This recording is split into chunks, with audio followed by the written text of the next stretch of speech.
Avez-vous déjà réfléchi au fait que vos décisions les plus importantes, celles qui semblent totalement rationnelles, sont en réalité profondément émotionnelles?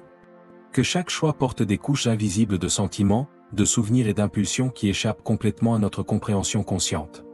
Préparez-vous à un voyage au cœur de vos processus décisionnels les plus intimes. L'idée que nous sommes des êtres purement rationnels est l'un des mythes les plus persistants et dangereux que notre culture moderne perpétue. En réalité, nos décisions sont bien plus une danse complexe entre émotions et raison qu'un processus linéaire et contrôlé. Daniel Kahneman, prix Nobel d'économie, a révolutionné notre compréhension de la prise de décision en démontrant que notre cerveau fonctionne avec deux systèmes fondamentaux. Un système rapide, intuitif et émotionnel, et un autre plus lent, délibératif et logique. Étonnamment, le système émotionnel détourne souvent le processus décisionnel avant même que nous nous en rendions compte. Imaginez votre cerveau comme un centre de traitement sophistiqué où des algorithmes émotionnels rivalisent avec des modèles rationnels. Chaque décision est comme une négociation interne complexe, où d'anciens souvenirs, des peurs inconscientes et des désirs profonds entrent dans une véritable assemblée décisionnelle. Antonio Damasio, dans ses études révolutionnaires en neurosciences, a découvert quelque chose de fascinant. Les patients présentant des lésions dans les zones émotionnelles du cerveau, tout en conservant intacte leur capacité logique, devenaient incapables de prendre des décisions simples. Cela suggère que les émotions ne sont pas un bruit dans le processus décisionnel, mais une composante essentielle de notre intelligence adaptative. Les choix que nous faisons ne sont pas seulement le résultat de calculs mathématiques ou d'analyses rationnelles. Ce sont des messages codés de notre monde intérieur, des reflets d'histoires personnelles, de schémas familiaux, de peurs et d'aspirations dont nous n'avons souvent même pas conscience. Carl Jung nous avertissait déjà qu'une grande partie de notre processus décisionnel se déroule dans ce qu'il appelait l'inconscient. Une vaste étendue d'informations, d'expériences et de modèles qui opèrent dans l'ombre de notre perception immédiate, influençant chaque choix sans que nous puissions directement en retracer l'origine. Dan Ariely, dans ses études sur le comportement économique, a démontré à maintes reprises à quel point nous sommes fondamentalement irrationnels dans nos choix. Non pas parce que nous sommes imparfaits, mais parce que notre cerveau a développé des stratégies de survie qui vont bien au-delà de la logique mathématique traditionnelle. Nos décisions sont comme des icebergs. Ce que nous voyons consciemment et rationnellement n'est que la pointe, une petite fraction d'un processus beaucoup plus profond et complexe qui se déroule dans les profondeurs de notre psyché. L'illusion du contrôle rationnel est réconfortante. Elle nous permet de croire que nous sommes les maîtres absolus de notre volonté. Mais la vérité est bien plus intéressante, nous sommes des systèmes adaptatifs incroyablement sophistiqués, où émotion et raison dansent une chorégraphie permanente et imprévisible. Dans les prochaines parties de ce voyage, nous plongerons dans les couches cachées de cette danse intérieure. Nous dévoilerons les mécanismes secrets qui gouvernent nos choix, révélant comment chaque décision est un portail pour comprendre notre propre architecture psychique. Les décisions émotionnelles ne sont pas un défaut du système, mais une stratégie évolutive sophistiquée développée par le cerveau humain pour naviguer dans des environnements complexes et imprévisibles. Comprendre cette dynamique est fondamental pour dévoiler les mystères derrière nos choix apparemment irrationnels. Daniel Kahneman a identifié ce qu'il appelle des raccourcis mentaux ou heuristiques, des processus rapides que notre cerveau utilise pour prendre des décisions sans consommer d'énergie excessive dans le traitement délibératif. Ces raccourcis, bien qu'extrêmement efficaces dans de nombreuses situations, peuvent nous conduire à des erreurs systématiques de jugement. Pensez à ces raccourcis comme à des sentiers dans la forêt de nos choix, des chemins déjà parcourus que notre cerveau préfère suivre par économie cognitive, même lorsqu'une route alternative pourrait être plus efficace. Un exemple révélateur est l'effet d'ancrage, notre tendance à nous appuyer excessivement sur la première information que nous recevons. Lorsque nous négocions le prix d'une voiture, par exemple, la valeur initiale mentionnée par le vendeur ancre toute la négociation ultérieure, influençant notre perception de ce que vaut réellement le véhicule. Cela ne se produit pas par manque d'intelligence, mais parce que notre système émotionnel crée des références instantanées qui façonnent tout le processus décisionnel. 3 dimensions fondamentales composent ce processus décisionnel. Première dimension, le rôle des mémoires émotionnelles, chaque décision porte une trace d'expérience passée. Nos choix actuels sont profondément influencés par des schémas émotionnels archivés dans notre système limbique. Une odeur, une sensation, un souvenir fugace peuvent déclencher des réactions décisionnelles qui semblent complètement déconnectées du moment présent. Pensez à toutes les fois où vous avez ressenti une aversion inexplicable pour quelqu'un que vous veniez de rencontrer. Ou quand vous avez ressenti une confiance immédiate dans une situation sans aucune preuve rationnelle pour cela. Ces réactions instantanées ne sont pas des défaillances du système, c'est votre mémoire émotionnelle qui travaille à des vitesses impressionnantes, traitant des modèles que votre conscience n'enregistre même pas. L'amygdale cérébrale, ce petit ensemble de neurones en forme d'amande au centre du cerveau, fonctionne comme un système d'alarme ultra efficace, activant des réponses émotionnelles avant même que le cortex préfrontal, la partie pensante du cerveau, n'ait le temps d'analyser la situation. Ce système de réponse rapide a été vital pour notre survie évolutive, permettant des réactions instantanées aux menaces potentielles. Deuxième dimension, la neurobiologie de la peur et du désir. Antonio Damasio a démontré comment nos marqueurs somatiques, des sensations corporelles associées à des expériences émotionnelles antérieures, fonctionnent comme des signaux instantanés. Avant même que nous ne traitions rationnellement une situation, notre corps a déjà généré une réponse émotionnelle qui influence directement notre choix. Un exemple fascinant est ce qui se passe lorsque nous sommes confrontés à des décisions financières.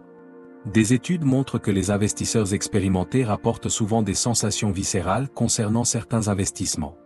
Ce qui semble être une intuition mystique est, en réalité, un système sophistiqué de feedback corporel traitant des modèles complexes qui échappent à l'analyse consciente. Notre corps ressent littéralement des décisions potentielles avant que nous puissions articuler rationnellement leurs avantages et inconvénients. Cette sensation dans l'estomac ou cette oppression dans la poitrine ne sont pas de simples métaphores, ce sont des systèmes biologiques d'évaluation des risques et des opportunités qui fonctionnent en temps réel.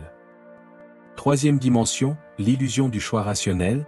Dan Ariely a révélé à plusieurs reprises à quel point nous sommes manipulables dans nos décisions.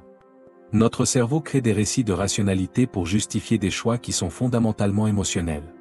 C'est comme si nous construisions des histoires élaborées pour expliquer des décisions déjà prises par notre système émotionnel. Dans des expériences fascinantes, Ariely a démontré que nous pouvons être amenés à choisir certaines options simplement par la façon dont elles sont présentées, ce qu'on appelle l'effet de cadrage. La même situation, lorsqu'elle est décrite comme une chance de gain ou un risque de perte, active des circuits neuronaux complètement différents et conduit à des décisions opposées, même lorsque les résultats mathématiques sont identiques. Le paradoxe réside précisément ici. Plus nous croyons être totalement rationnels, plus nous sommes probablement gouvernés par des impulsions émotionnelles inconscientes. Notre esprit conscient fonctionne davantage comme un avocat élaborant des arguments pour défendre des décisions déjà prises par le jury émotionnel. Imaginez votre processus décisionnel comme un système complexe de navigation. L'émotion serait le GPS, traçant des itinéraires basés sur des expériences passées et des schémas émotionnels. La raison serait le conducteur, croyant être aux commandes, mais suivant en réalité les orientations préalablement établies. Carl Jung comprenait cette dynamique lorsqu'il parlait de l'inconscient.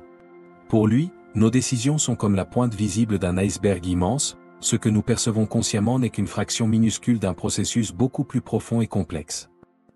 Les émotions ne sont pas un obstacle à la prise de décision, mais un système d'intelligence adaptative développé au cours de millions d'années d'évolution. Chaque réaction émotionnelle porte avec elle des milliers d'années d'informations sur la survie, les relations et la navigation dans des environnements complexes. Le cerveau humain n'a pas été conçu pour être un ordinateur de précision, mais un système de survie et d'adaptation. Nos décisions émotionnelles sont en réalité des stratégies sophistiquées de traitement de l'information qui nous ont permis de survivre et de prospérer dans des environnements incroyablement difficiles. Notre voyage de compréhension des décisions émotionnelles nous révèle un territoire fascinant. Nous sommes beaucoup plus complexes que notre conscience immédiate ne peut le saisir. Chaque choix est un portail vers des dimensions profondes de notre existence, une carte intime qui révèle bien plus que de simples préférences momentanées. Transformer notre relation avec les décisions ne signifie pas éliminer la composante émotionnelle, mais développer une intelligence plus sophistiquée de dialogue interne. Imaginez votre processus décisionnel comme un écosystème délicat, où raison et émotion ne sont pas des forces opposées, mais des partenaires en constante négociation. La véritable maîtrise décisionnelle ne consiste pas à essayer de contrôler complètement nos émotions, mais à apprendre à les écouter avec curiosité et discernement. Chaque réaction émotionnelle porte un message, un aperçu de nos peurs, désirs et schémas les plus profonds. Développer cette écoute nécessite des pratiques délibérées de connaissance de soi.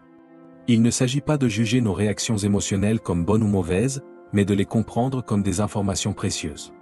Lorsque nous ressentons une aversion soudaine ou une impulsion inexplicable, nous recevons des signaux d'un système d'intelligence qui opère à des niveaux bien au-delà de la rationalité linéaire.